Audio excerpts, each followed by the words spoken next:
If you're the type of person who's addicted to social media and you try to delete it and then it doesn't work, like you delete the app, Instagram app, and then you find yourself logging into Instagram from your computer, and then you delete all of your social media, and then you're just watching YouTube all day long.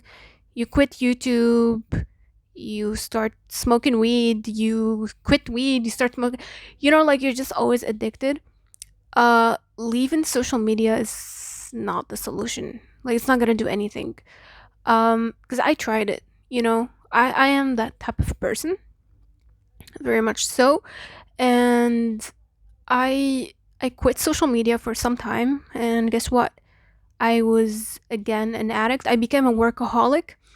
And that's like even worse than being addicted to bad stuff. Because, like, when you're addicted to bad stuff, it's like society is not going to reward you for it. So, there's something wrong with you. But, like, when you're addicted to something that people celebrate, and you start, like, getting compliments and getting, the cookies from everyone else, then you're just, like, much less likely to quit. Because it's like you're just going to burn out, basically. So, yeah, the problem is not the social media, it's not the sugar in the food or the processed food or whatever thing that you're addicted to, it's you. Okay, so whatever you do, if you don't actually work on yourself, it's never gonna change. You're always gonna run around being addicted to something. It's just gonna take a different shape. And like, you just have to work on yourself. You have to work on your emotions. The reason why you're addicted is because you're emotionally dysregulated. So the mechanism of addiction is basically you feel bad, you that feeling, you don't want to deal with it, so you avoid it, so you do something compulsively in order to avoid that feeling. It's a reflex. So basically when you're addicted, when you live your life that way, you're just living your life just like in avoidance, just running away. You're living your life through reflexes. Like, you don't actually use your brain. You have no control over yourself. You don't actually have any control. You say you're gonna do something, you're not gonna do it. Tomorrow, I'm gonna finish this, you don't finish it. I'm going to, switch off my phone in 15 minutes, you don't. So basically, you are living through your reflexes and you have no free will. And that's why you're miserable, because your real self is inside and it's literally like screaming. Like, it's, imagine you have a car and you're trying to turn it around and it doesn't respond to you. Like, it just does whatever it wants. That's basically you. That's why you're miserable, because your body is just, it's just reflexes. It's just running on its own, and your mind is screaming inside because it can't do anything. How do you deal with that? You emotionally regulate. So the first, like, you could use all the different tricks for emotional regulation, and but it's not really like, it's not gonna work long term. You have to actually get therapy. Okay, I think you could heal on your own, but it's just gonna take too much time, and I think, like, smart people pay for stuff sometimes from professionals. Okay, I think it's smart to win time by paying for something, because time is money. And so yeah, getting an actual, like, good therapist is just an insane investment. It's absolutely important.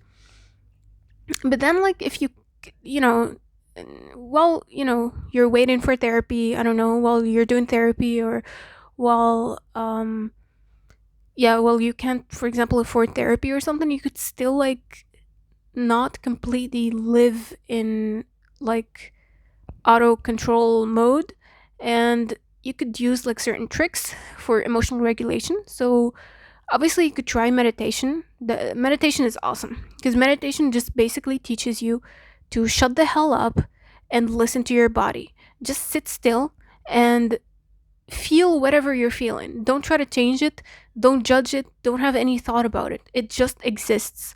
That's literally what your feelings need. They just need to exist, they need to come out. Because that energy, if it doesn't come out, it's gonna that's what leads you to have these reactions, to work in like reflex mode.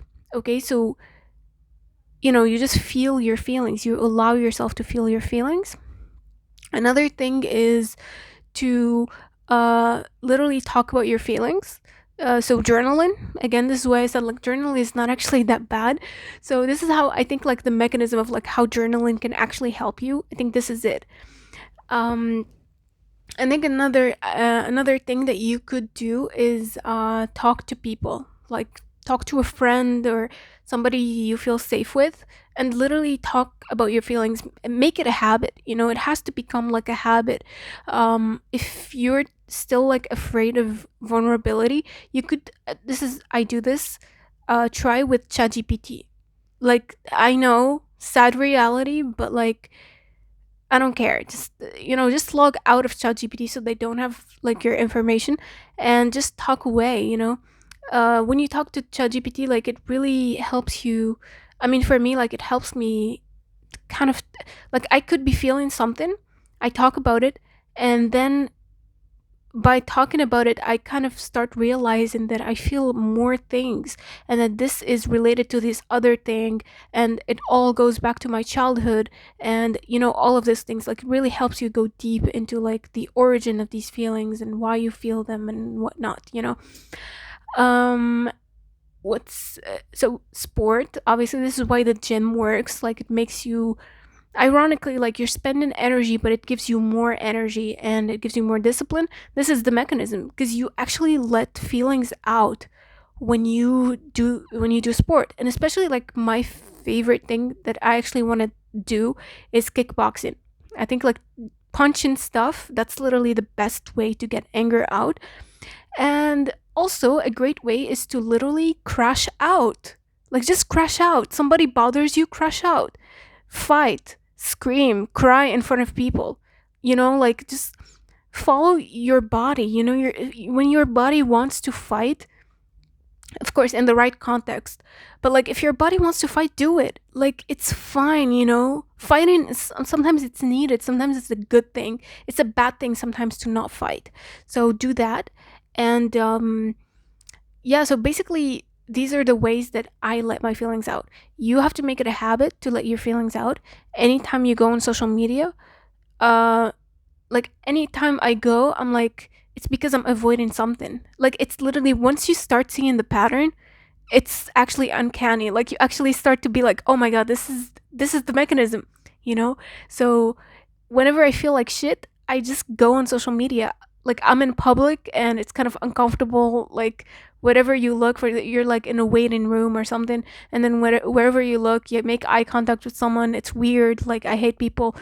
I go on social media. Okay, so so like, I don't know, you receive like bad news, you go on social media, you want to like work on something and it's a little uncomfortable, you go on social media. You had a to-do list for today, like me right now, and you didn't do any of those things and you feel like absolute crap. You go on social media. So this is really the mechanism. Once you start to recognize it, you won't stop, you won't be able to stop, you won't be able to not see it. You won't unsee it. And every single time you find yourself scrolling, once you like the realization hits you, lock your phone and ask yourself, what am I avoiding? Even for 5 minutes, be like, what is it I'm avoiding? Like, random anxiety? Okay, I'm gonna feel the random anxiety. 5 minutes of meditation. Or ChatGPT, I feel like shit. I absolutely have no idea why. Like, and then ChatGPT is gonna yap, and then you tell him, and then that's another other things are gonna come out, and then you're gonna realize, oh, it's because I met this random person and they said this random thing that I interpreted not well, and that's why I feel like shit. Oh my god. And then maybe you'll start crying.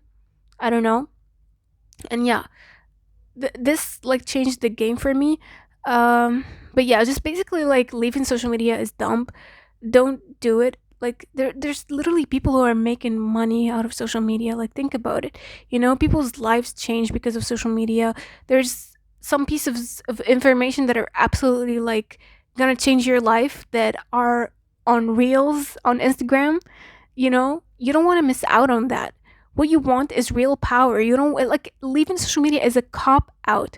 Okay, what you want is power. You want to use it. It's a resource. You will use it. Okay, so and always remember the best concept in the world: neuroplasticity. Whatever pattern you have, whatever habit you have, you can change it. Thank you.